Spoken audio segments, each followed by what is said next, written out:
Hi there, and welcome back to Sail Juice. It's where it's my privilege to get to talk with some elite sailors, where they get a chance to share their knowledge and experience, and hopefully making us all better sailors. On the line with me today is a young man at the age of 33 only, from Guatemala, small country Guatemala. He's already been to 4 Olympics. He's medaled at 3 PanAm Games. He's also won the prestigious Collegiate Sailor of the Year in U.S. First of all, a little bit of introductions. My name is Mike Madge, and with me on the line is Juan Maegli. Ole Juan, ¿cómo está? Hey, Mike, how are you? That's good Spanish there. Yeah, thank you. That's about as much as I know is Spanish. I imagine your weather's. I notice you're dressed fairly warm, but I imagine you're a little warmer than we are here in Thunder Bay. We reached, I think, a record high of -23 here today. Yeah, no, it got cold for us here, but it's about 20 degrees Celsius. That's why you see me all dressed up. But that's about as cold as it gets here. 20. That's pretty good. We were out ice boating all day in this weather, so I'm a little bit little flushed there. But so let's get into how you started. I understand your father was also an Olympic sailor. He'd been to 3 Olympics in the fin class, and he's the one that got you started crewing on a hobie 16. Yeah, I started sailing with my dad. I don't even have a memory of when I started. I was so young. I think I was about 4 years old. My dad, after he finished sailing in the Olympics, he came back home and started a hobie 16 class. And he was a big fin sailor, so he needed a small crew. Kind of was growing out of crews of who to sail with. So I jumped on the boat when I was 4, and I sailed with him from when I was 4 till I was about 9, and then I started skippering on the hobie 16. Yeah, well, I mean that's quite impressive in itself. I mean, I've gone through that with kids. With I used to campaign the hobie 16 quite a bit myself, and I introduced my kids at a young age. But it's a pretty daunting, it's a pretty powerful boat for a young guy. Yeah. As I said, I don't remember much about the early days, but after that, I enjoyed it a lot, and I guess I like that adrenaline and the boat that goes fast and you're out in the wire, and it was a really great experience, and I really got me hooked on to sailing. So how much of an influence was your dad? Obviously, with all the experience of Olympic sailing, how much of an influence has he been in your life? Oh, he's a huge influence. I guess I sort of transitioned from when my dad was racing with my mom, before I was sailing with him. So I was our weekends. I have a sister that's a year younger than me, and so we spend our weekends going to the sailing club and watching them race. And then I kind of transitioned to me racing, and then after I stopped racing with my dad, my sister jumped in the boat. So it's just been a family thing, but it's something that has been very natural. Like, he never pushed sailing into us. We were there, we wanted to sail, and started racing with him. But it wasn't like like you guys have to sail, or it was just something very natural that I guess we grew up watching it, and naturally wanted to do it when we were able to. So you were a pretty quick study, because in 2003, I mean, I believe you were 14 at the time. You bronze medaled in the PanAm Games in the hobie 16, and we're talking like there was some elite sailors. Enrique Figueroa was there, Armando Noriego. I forget the guy from Brazil, Bernard Arnott, yeah. So I mean, it amazes me, because, like I said, with the hobie, I remember, like, 14 years old. That's a pretty powerful boat, and you're sailing against guys like Enrique that had probably already by then had 30 years of experience on the boat. Yeah, that was I surprised myself, and I was sailing with a pretty young crew, a friend of mine who's a couple of years older. So we we were just out there having fun, enjoying it, and yeah, we did a lot of racing, and the racing scene here at home was quite big, and we had a lot of boats. So it was actually, I had to beat my dad to qualify to the PanAm Games. So then at the PanAm Games, we were well prepared. I guess after that, you kind of got on a roll there in 2004. 2004, you were fourth at the Hobie 16 Worlds. You followed that up with a ninth. I think you beat your dad there again. I don't know if people you get the recognition you deserve with those results at a Hobie Worlds. I think when you think of Hobie Worlds, I've been to a couple myself, and very tough. I mean, you attract all the top multi-hull guys. I mean, guys like Jason Waterhouse, Gavin Colby, the guy from France there, Billy Beeson. I mean, there's an elite crew of sailors. You're switching boats. They're all identical boats. It must have been a really great learning experience for you. Yeah, those first worlds I did in Mexico, they were up till now, they're the best event I've ever done. Just so much fun, great sailing venue, and yeah, the racing was amazing as well. And then I did the worlds after that in South Africa, where we didn't get to race that much because there was either too much wind or not enough. And those worlds I was doing really well, and hoping to do better than the year before. And then I remember the last race, which wasn't the last race, but ended up being the last race because of I can't remember if it was too much or too little wind, but exactly, we had to switch boats between races. I forgot to modify something the way I used it, and as soon as I was rounding the top mark, I couldn't ease off my main, and we capsized, and yeah, dropped back from, I think I was second or third at the time to ninth or eighth. I can't remember how I finished, but yeah, that was my last experience at a Hobie Worlds. But I'm definitely looking to go back to some. I just haven't been able to fit it on my laser sailing schedule. But so I have to ask you. I mean, like again, I raced the Hobie 16 myself for years, and I know in even in big winds now, when I'm on the 16, I still need my crew to help me with the main once in a while to give it that last little pull of wind. So I can't imagine at 14 how you could have handled those loads. yeah, well, I don't know.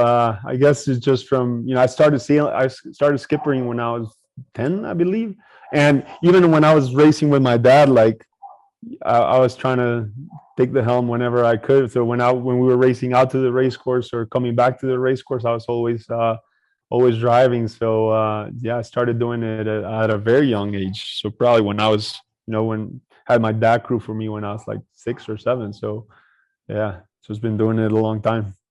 So in 2007, again, another breakthrough year. That's where you came first at the PanAms. Beating Enrique, who at the time Figueroa was pretty much unbeatable on a 16. I think in third place was Yamal Sabah. He just won the recent Hobie 16 World. So that must have been quite an accomplishment. Yeah, that was after the PanAm Games in 2003. That was sort of like my next goal, was try to win the PanAm Games, and yeah, it was a big event for me. The PanAm Games here in Guatemala, it's a very big event. Like has a lot of coverage nationwide. So I think at the time I was the second gold medalist. No, I was the second gold medalist there. Only 2 gold medals, but only 7 gold medals like in Guatemalan history. So that it was a pretty big deal, and definitely was a big stepping stone in my career. So I've got up on the screen here what leads us into your next part of your sailing adventures here. You shortly thereafter you made the switch to the laser. And Yep. maybe the first question is what led you to the laser class? Well, I was going to, my after winning that bronze medal, I started dreaming of going to the Olympics, and naturally I had sailed catamarans all my life, so I was trying to do it in the catamaran class. And at the time, I think it was 2007 or yeah, I can't remember, but that's when they took the tornado out of the 2012 Olympics. So realistically, I wasn't. This was the PanAm Games finished October 2007, so I wasn't thinking of going to the games in 2008. That was a pretty short time, but yeah, after they took the catamaran off, I was like, yeah, I guess I'll transition to the laser class, which was kind of like the easiest thing to do, budget wise, and it's a single-handed class, so I didn't need to find a crew, and yeah, just kind of started. I remember we did a camp in Cabarete, just 10 or 15 days after the PanAm Games, and first time getting on the full rig, and I didn't really know what I was getting myself into, and yeah, I've been sailing lasers ever since. So you went into the 2008 games, your first Olympic games, uh, with very little real background in the laser. So what was your expectations going into those games? Very little. Just try to get as much experience as I could. Just enjoy the games. I was, I think, 19 at the time. So yeah, I've been sailing a laser less than a year, so didn't really expect that much. I think it was a good venue for me because I was, I grew up sailing in lakes here in Guatemala. So if it's light, tricky, and shifty, I was doing quite well. So I had some moments where I was up there in races. Obviously, had very little experience, in competitive sailing or Olympic sailing at the time, and I was super nervous, I remember. And then also I had very little experience in the laser class, so I made a lot of rookie mistakes. But my biggest goal into it was just kind of go into it, have fun, and learn as much as I could, so that I can have that experience for the next Olympics. And that was a pretty light air event, wasn't it, in Beijing? Yeah, it was light for most of the days. We had a windy day that I think luckily we only did like one race. Luckily for me, because I had zero hiking fitness at the time. But yeah, it was it was a very tricky event. Yeah. How much did you weigh back then? What were you weighing in at? Well, it's actually quite funny because I was probably kilos. I was around 75 kilos at the time, just when I got off from sailing hobie cats. And to qualify to the games, I went on a weight gaining program, and everybody that had already qualified to the games was trying to lose weight to because it was a very lighter venue.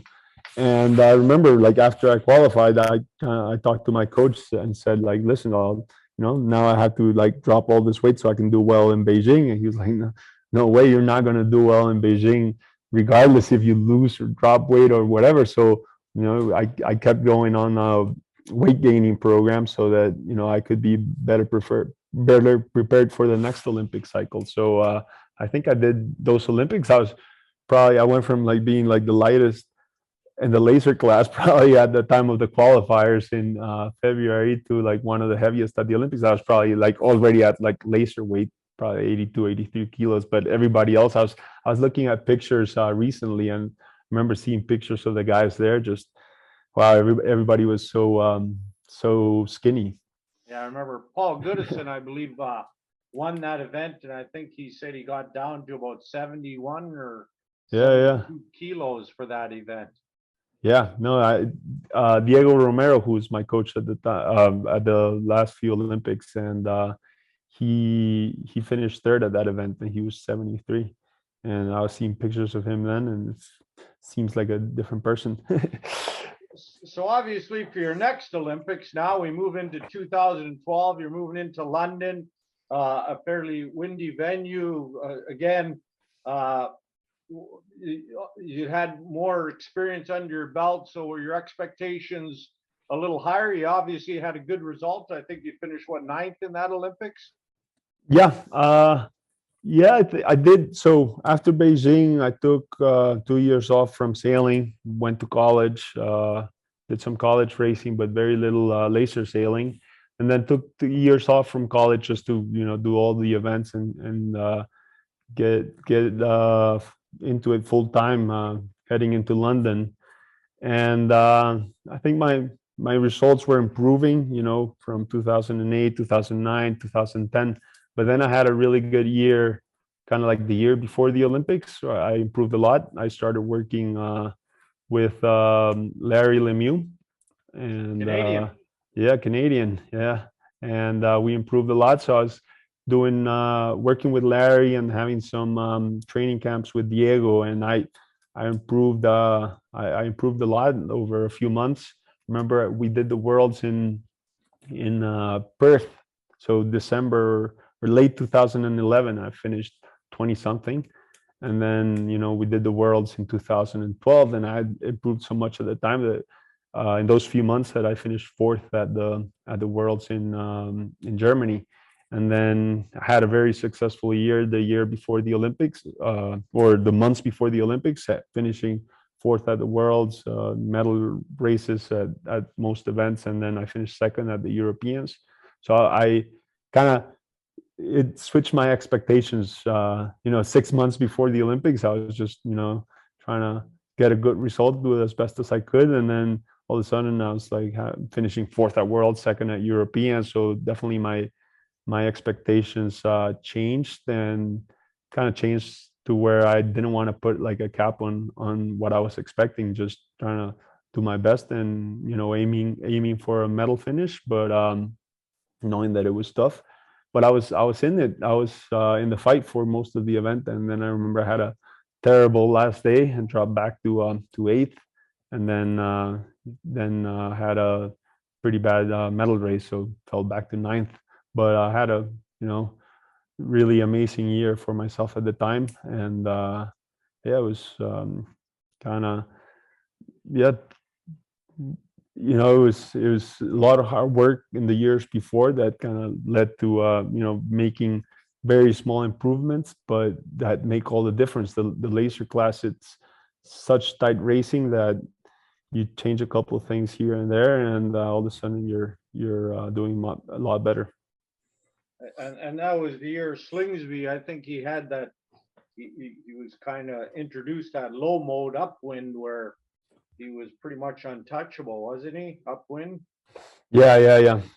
Whenever it was windy, I think he won all the events that we did in Weymouth, in that Olympic cycle. So yeah, he's So you definitely touched fast. on something there, and I wanted to ask you about. So you're preparing now for your fifth Olympics. I mean, you're sailing the laser. I mean, obviously you got a role model in Robert Scheidt, who I forget how many Olympics, but I mean, it's a simple boat. I sail it also. I know how technical it is. What sort of little gains are you making? Do you feel like there's still room for improvement? There's little things that you can improve, or is that becoming smaller and smaller and narrower? No, I think there's always room for improvement, not just like personally, but like the bar gets getting higher as well because everybody's improving. So I think the level now is way higher than it was a few years ago, and 8, 10 years ago. So you have to improve to stay in the game, and yeah, there's always things that you're learning, not just in the laser class, but in sailing in general. I think that's why people keep doing it, year to year. And you see somebody like Robert, where been doing it for, I don't know if he even knows how long, and he's always so keen, and such a great guy, such a great role model, because he's always giving it his 100%, and yeah, and always willing to learn as well. So I think, yeah, he was a great example for me, where in the past I thought like, well, I'll probably do 3 Olympics and stop, and then I think with time, I've I've felt good, and kind of enjoy what I do, and I think that it's something that I can give back to people that want to do sports here in Guatemala, especially sailing. So yeah, I'm now hoping or trying to keep improving now for my fifth go around. Yeah, and it's interesting. One of the things I read about you is when you first were racing, you were pretty much getting by on your talent and your passion for the sport, but you've since realized that you need a complete package. Maybe you can elaborate on that. What how you've changed for your training. Well, yeah, I think that was a big eye opener where, when I was young, I had the success in the hobie class, and then switched to the laser. I really wasn't when I first switched, really wasn't expecting to qualify for the Beijing Olympics. I was hoping to like go to the Worlds, have a decent showing, and maybe getting a wild card or something for the games. And I qualified, which was unexpected at the time. And then, as I said, the racing there was so tricky that, there was a lot of races where I found myself at the top. And after the Olympics, I went back to college, and I kind of just thought like, like I'll just naturally keep getting better without putting that much effort, because that's how it had been at the time.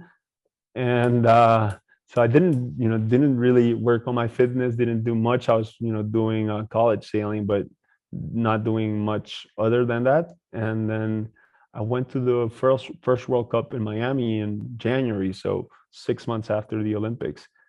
And man, I got my ass whooped there. So that was a big wake up call, and I was just thought like, well, like, if I'm not gonna keep improving, if I'm not putting the time and the effort, and I knew that for the next year and a half I was going to be in college, but like there were still a lot of gains that I could make fitness wise that could help me on my sailing, which kind of at the time was almost even better that I wasn't sailing the laser that much, because when you're training that much fitness wise, and then also putting a lot of hours on the boat, then it's quite tired, well, really tiring. So you can't really improve too much on both regards. So I really focused on my fitness, and then by the time I jumped back on the boat, I'd improved so much. And even though I just only done probably about like 15 to 20 days of sailing a laser in like a year and a half, so yeah, I guess I became a very focused athlete, and just also trying to manage that with college life and college sailing, and all the academics as well. It was pretty tough. So I became a very disciplined athlete, and just a disciplined person all around.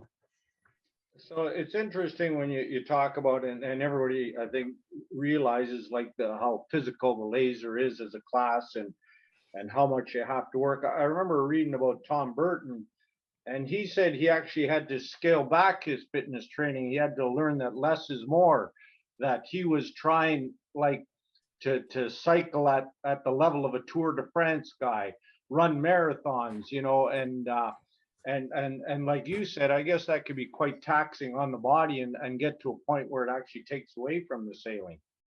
Yeah, for sure.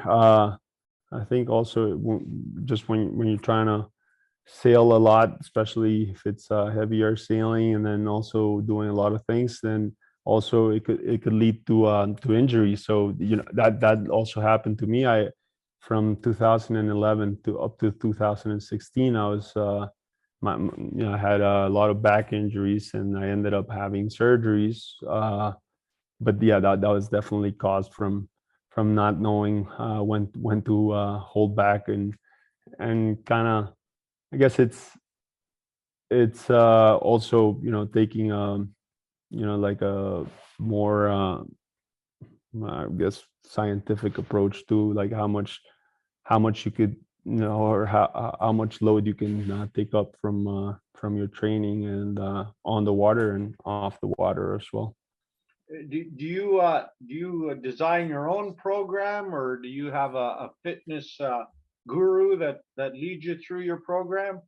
No, I've always worked with a fitness trainer. So I've worked with a fitness trainer with the same fitness trainer from 2008 up until 2020, and then I started working with another guy now that was just a bit more based here in Guatemala. But yeah, definitely something that's equally important as a sailing coach, because yeah, that's a laser class. If you're not fit, you're not going not going anywhere.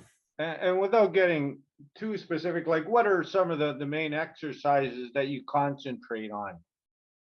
Uh, well, you have to have a high aerobic capacity, so you can either do that running, cycling, rowing machine. Just have a very good aerobic fitness.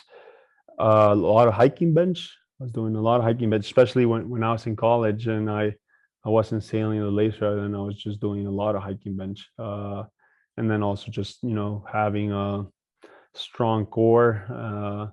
Also being able to do your stretches and everything. Just avoid injuries, which are quite common in the laser class. And I think what I learned also was that if I was pushing too much, and then my back was giving me trouble, and my knees were giving me trouble and stuff, and then I had to stop sailing for 15, 20 days, then I was actually losing more then than actually just scaling back a little bit, where and not losing days of sailing, because I haven't I had an injury. So yeah, that was something that and I was pretty lucky, because my fitness coach at the time used to be my coach's fitness coach when he was sailing. So there was kind of had a good group around me that led me on the right way, I guess. Now, the other thing I've read about you is that you're quite a student of other sports. You study other athletes, find out what works for them. Maybe you could just talk a little bit about that. Yeah, I'm a huge sports fan. I guess yeah, I just ended up being a sailor because that's what I was introduced to at a young age. But I just love all my sports. I love football.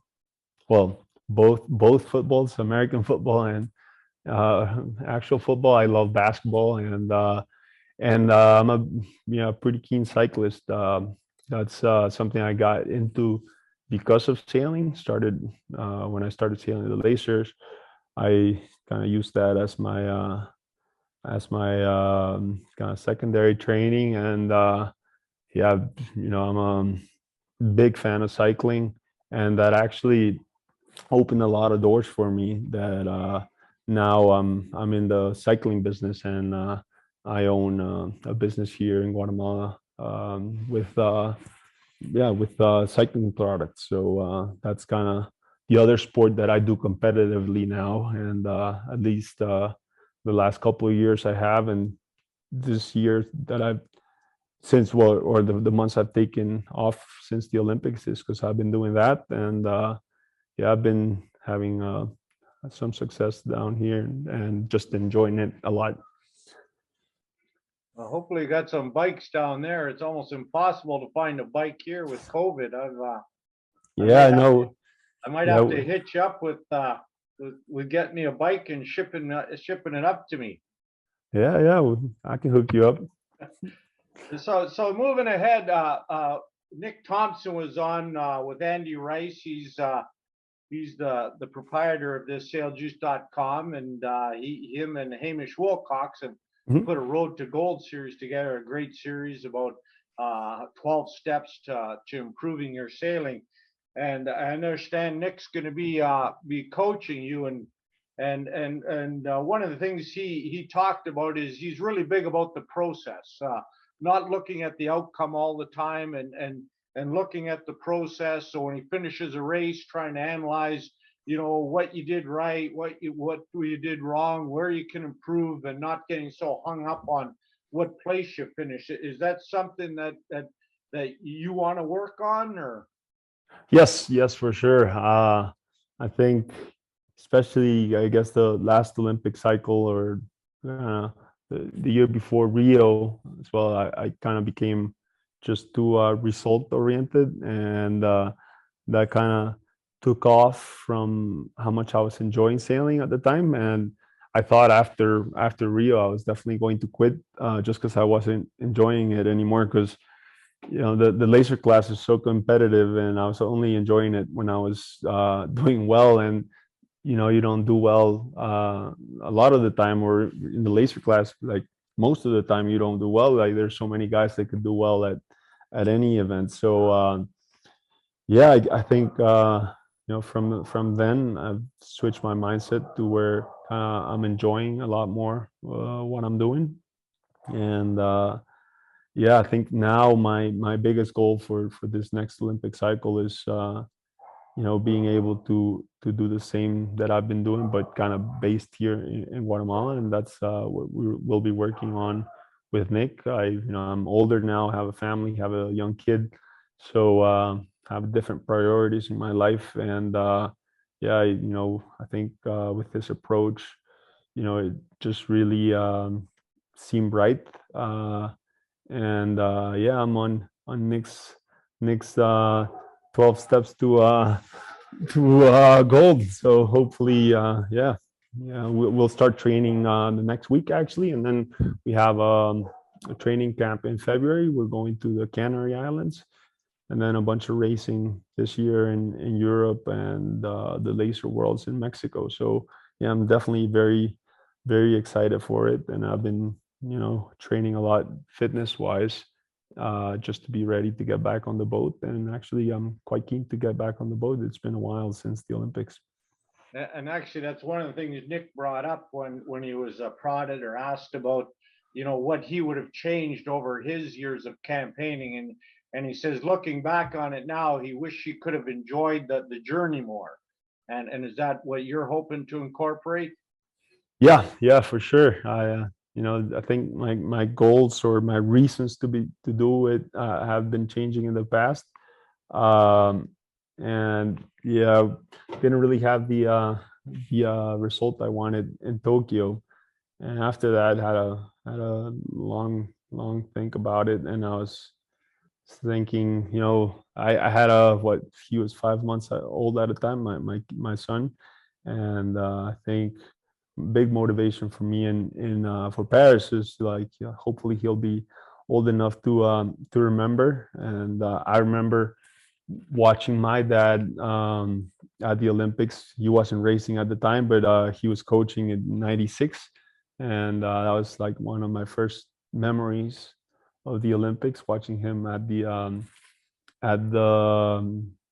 opening ceremony. So hopefully my kid will have a memory of that, and you know continue the family tradition. Now, I was reading just recently, apparently you're still getting a chance to get back on the Hobie 16 and having some success.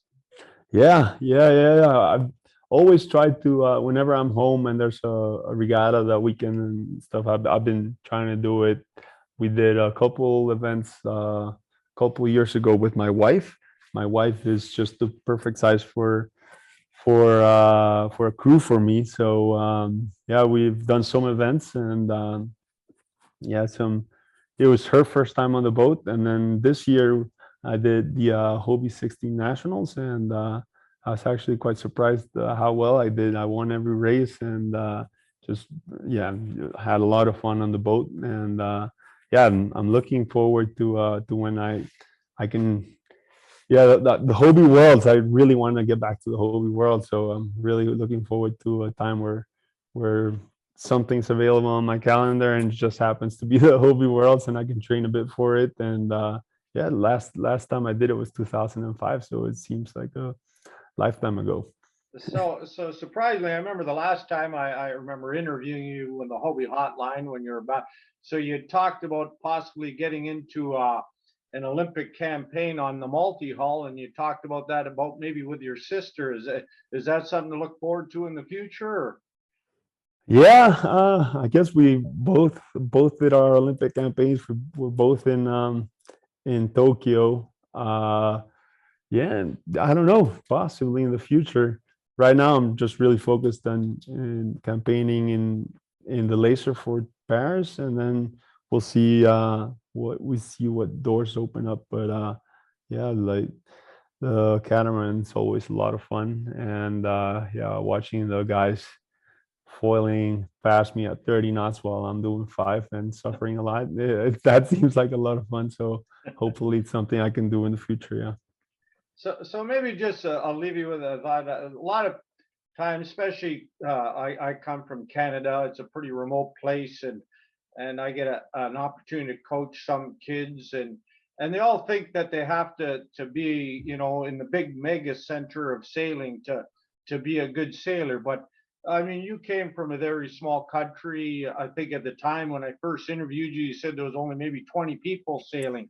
So maybe Yes. what can you say in terms of like what has been some of the challenges of coming from a smaller country and being successful?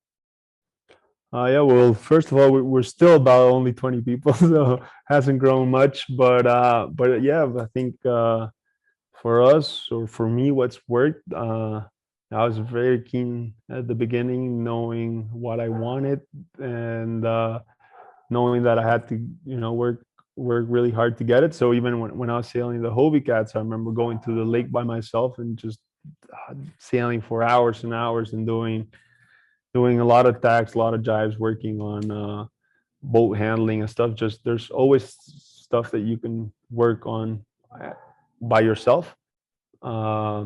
It's not as fun, but it's something that you can definitely improve. And then I think I kind of took the same approach when I started with the laser. I was first first full rig sailor here in Guatemala. I had nobody to sail with. Nobody was even sailing radials at the time.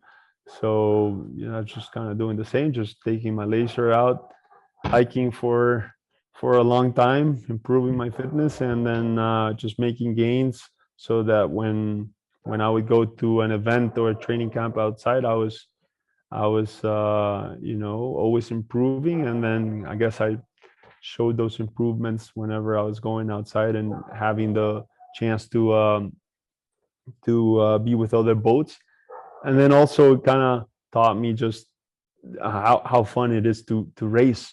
Uh, when you're working by yourself, it's not that much fun, but then when you're actually like, playing against other boats, that's the game. So I was really enjoying that, and yeah, I guess now it's a bit different because well, I don't need to spend that much time on the boat because I've kind of done it a lot and don't enjoy it as much now when I'm out there by myself. But it's definitely still helpful, and whenever I need to improve something, I kind of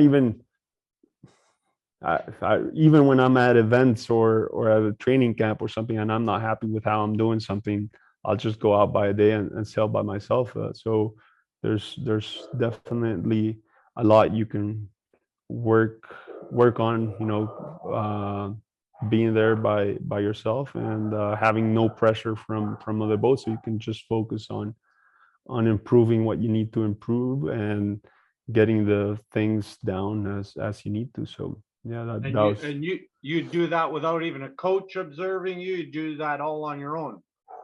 yeah, when I was here, yeah, I've never had a coach here in Guatemala. My coaches that I've worked with in the past have always been based outside of Guatemala. So we've met up at training camps or events, and this will be the first time where I'll be working with a coach here in Guatemala. So during my fifth Olympic cycle, I'll be doing my first training with a coach here in Guatemala. How Well, about that? we'll be excited to see how that works out for you in Paris, and we wish you the best of luck. I think your dog. I'm taking up too much Yes. attention from your No, dog there. I think you it's need some. You need It's some a TLC there. So I really it's a appreciate neighbor's dog, which is the worst. So uh, pretty fair. I really appreciate taking the time with us on, and it's always a pleasure talking to you. And good luck, and Yeah. we'll be watching how you do.